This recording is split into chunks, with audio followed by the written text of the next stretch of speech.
चिकित्सा अवहेलू युवक मृत संबलपुर बुर्ला रास्ता अवरोध कले अंचलवासी भूल अस्त्रोपचार मृत्यु होता अभियोग नहीं रास्ता बंद क्षतिपूरण दाबी रास्ता रोक संबलपुर बड़ बजार युवक संकेत साहू नाक अस्त्रोपचार घटना समस्त को जना संकेत नाकरे मांस बढ़ी जो से बुर्ला भीमसार को जाते अस्त्रोपचार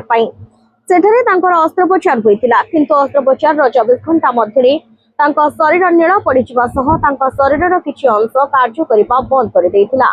जहाँफल स्थिति संकटापन्न अवस्था को पहुंची चिकित्सा भुवनेश्वर निठे चिकित्साधीन अवस्था मृत्यु घटी